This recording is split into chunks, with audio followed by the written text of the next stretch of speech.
મોરબી જિલ્લા આહિર કર્મચારી મંડળ દ્વારા 16મો વિદ્યાર્થી સન્માન સમારંભ કાર્યક્રમ સાથે સાથે દિવ્ય કર્મચારીઓના જ્યારે સન્માન થઈ રહ્યા છે ત્યારે સર્વપ્રથમ તો મા જગદંબાના ચરણમાં મારા વંદન કરું છું।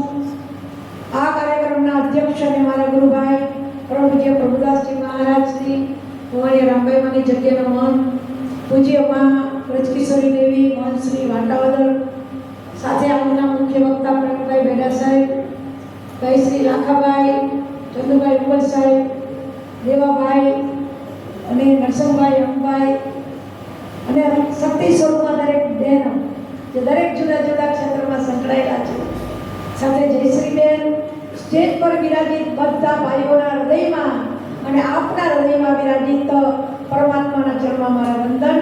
જય સિયારામ। કર્મચારી મંડળના દરેક દીકરાઓને ધન્યવાદ આપું છું। સત્તર જ્યારે ચંદુસાહેબ પ્રમુખ હતા ત્યારથી હું ભૂલતી ન હોઉં તો 17-16 વર્ષે હું આવું છું।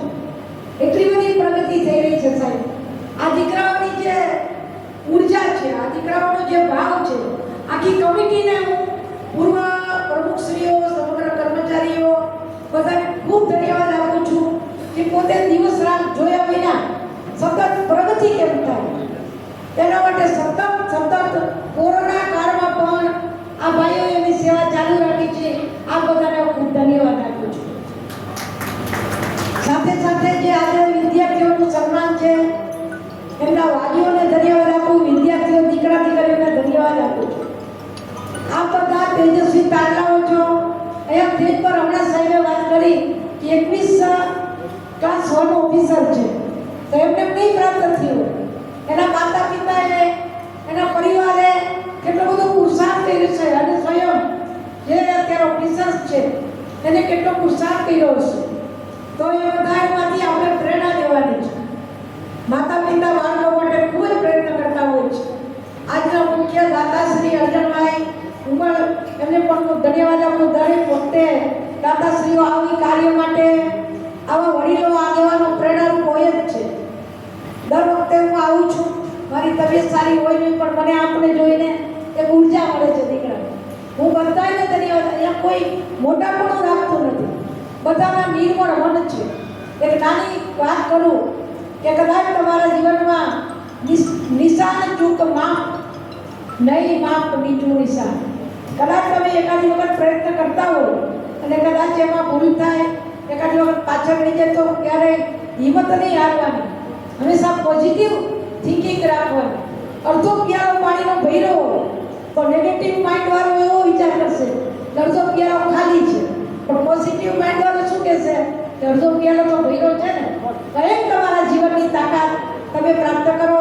મારી દીકરીઓ તમે પણ તો હમણાં મેં જોયું એમનું બેન પિયા સાહેબ, આપણા ઓફિસર બધા ડૉક્ટર્સ જુદા જુદા દરેકને આમાંથી કોઈ પણ સારા એવા વક્તા, સારા એવા ડૉક્ટર, સારા એન્જિનિયર, સારા એવા ઉદ્યોગપતિ, ક્લાસ 1 અરે હું તો કહું પાયલોટ થઈને જો એક ત્યાં સુધી પહોંચાતું હોય એવા ક્ષેત્રમાં દીકરીઓ પ્રયત્નશીલ બને। એક નાનો દાખલો આપી મારી વાણીને વિરામ આપીશ કે થોડીક જે રિવાજો છે, હમણાં કચ્છમાં એક વિચાર આવ્યો, કેટલા બધા ખર્ચાઓ બચાવી નાખ્યા, અમુક બંધારણ કરી નાખ્યું કે ખર્ચમાં થોડીક કમી આવે, મોબાઈલથી તમારા બાળકો દૂર રહે, જેટલા વાલીઓ દૂર રહેશે એટલા બાળકો દૂર રહેશે। નહીંતર મોબાઈલથી એનો વિચારધારા, મોબાઈલ સારો છે, હું પણ ગ્રેજ્યુએટ થયેલી છું એટલે નહીં અડવાનું એવું નથી કહેતી, મોબાઈલનો ઉપયોગ કરો ટેકનિકલ રીતે જેટલું જરૂરી, પણ એટલા બધા મોબાઈલની ગેમ્સમાં રમતમાં બાળકોને ન રાખો તો તમે ખૂબ જીવનમાં આગળ વધશો। એક જ દાખલો આપી મારી વાણીને વિરામ કે સદગુરુ મહારાજે 3 શિષ્યો, ગુરુ મહારાજે 3 શિષ્યોને બાજરો આપ્યો, કાલે એના 5 શેર બાજરો દઉં, તમારે જેમ કરવું એમ કરજો।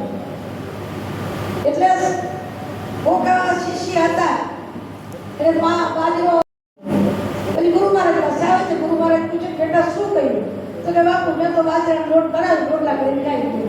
બીજાને પૂછ્યું કે તે શું કર્યું, તો કે મેં તો નાખી દીધો બાજરો, તો ભાઈમાં નહીં રોટલા।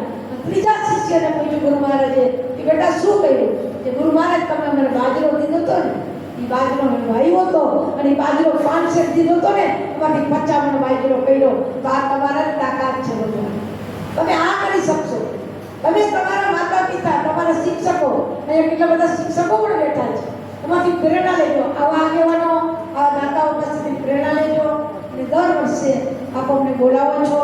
એમાં અમારા નરેન્દ્રનગરના આંગણે આવ્યા એટલે બધાને કહું ત્યાં આશ્રમે આવજો, ત્યાં જ છે એટલે બધા ચા પાણી પીવા પ્રસાદ લેવા આવો અને ખૂબ પ્રગતિ થાય એવી પરમાત્મા મુરલીધર અને રામભાઈ મને પ્રાર્થના કરી મારી વાણીને વિરામ.